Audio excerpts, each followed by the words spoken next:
करने का काम है। दिशा के केस में एज ऑन रिकॉर्ड कोई क्लोजर रिपोर्ट ऐसी नहीं है। 2021 में एक क्लोजर रिपोर्ट दी गई थी। उस क्लोजर रिपोर्ट को सरकार ने मतलब रिकॉल किया है, उसको रिजेक्ट किया है। उसके बाद में केस रीओपन हुआ है। 11 दिसंबर 2023 को दिशा के पिताजी का स्टेटमेंट रिकॉर्ड करने के बाद में इस केस को रीओपन किया है। एसआईटी उसका इन्वेस्टिगेशन कर रही है। आज पुलिस ने भी क्लैरिफिकेशन दे दिया कि नहीं, वो क्लोजर रिपोर्ट हमने वापस ले लिया था करके। तो अब रहा विषय सुशांत सिंह का।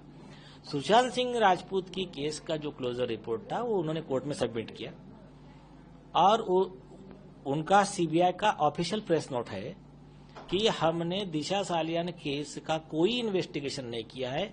और आदित्य ठाकरे किसी को भी, मतलब उस समय आदित्य ठाकरे कह रहे थे कि हमको क्लीन चिट दिया है, उन्होंने कहा हमने ऐसा कोई क्लीन चिट नहीं दिया है।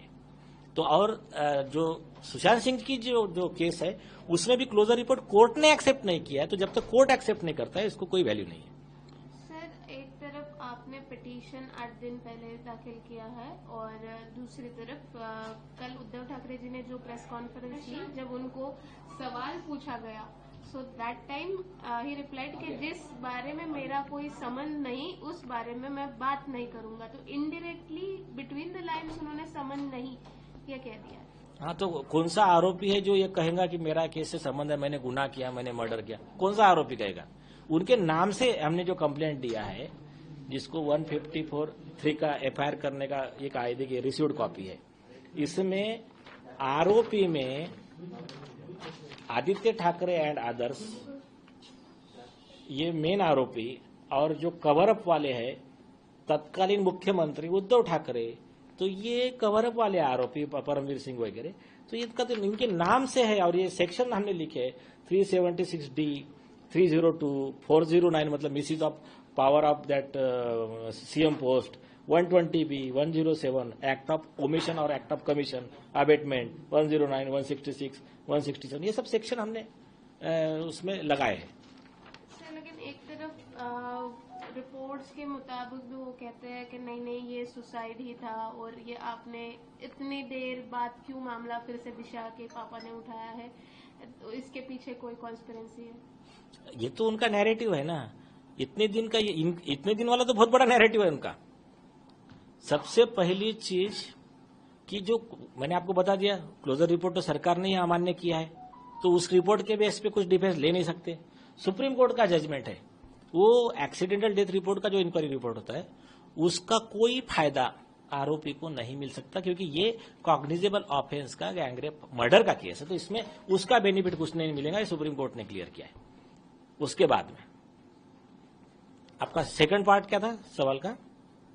सेकंड पार्ट वही था कि जो अभी रिपोर्ट है तो वो कह रहे हैं कॉन्स्पिरेसी। नहीं, और जो उद्धव ठाकरे कह रहे हैं कि मेरा कोई संबंध नहीं है। तो अभी जो उद्धव ठाकरे कह रहे हैं वो तो मैंने बता दिया। और ये इंक्वायरी रिपोर्ट जो है उसका कैसा एडमिजिबल नहीं है उसका मैंने केस लॉ बता दिया। और पूछिए। अच्छा, और एक सबसे महत्वपूर्ण बात यह है कि अगर पिछले 8-10 दिनों में हम देखें, महाराष्ट्र की राजनीति में ये मुद्दा चल रहा है, ना ही सिर्फ देश की राजनीति में भी, लेकिन इसके अलग अलग एंगल्स सामने आ रहे हैं। तो इन एंगल्स के अनुसार आप आगे क्या आपकी नीति रहेगी? नहीं, हमारा बहुत सिंपल है। ये कंप्लेंट जो दिया है उसको क्राइम नंबर मिलना चाहिए। एफआईआर है हमारा, बॉम्बे हाईकोर्ट के डायरेक्शन की इसको एफआईआर ट्रीट करना चाहिए। It has to be register. तो उसका क्राइम नंबर दीजिए।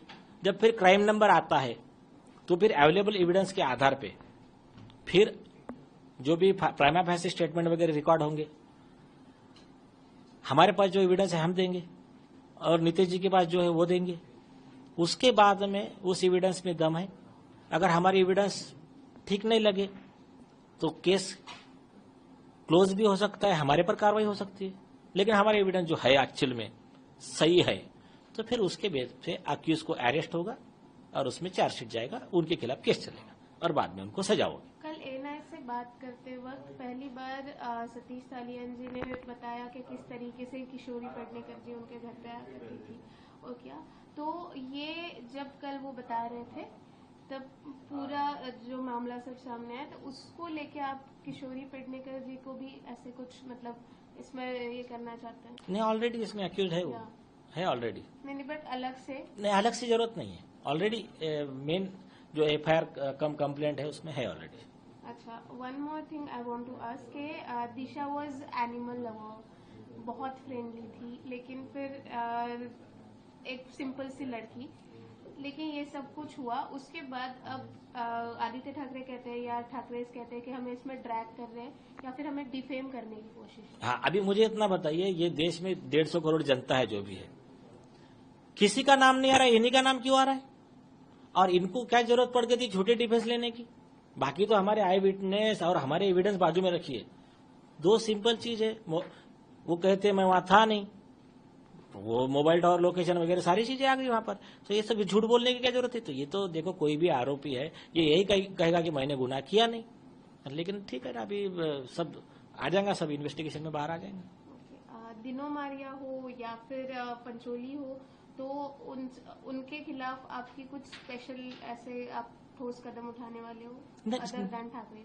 नहीं, अभी कॉमन है, एक्यूज कॉमन है, कोई ऐसा इंडिविजुअल कुछ नहीं रहेंगे एक्शन, जो भी होगा उनके साथ में कॉमन होगा।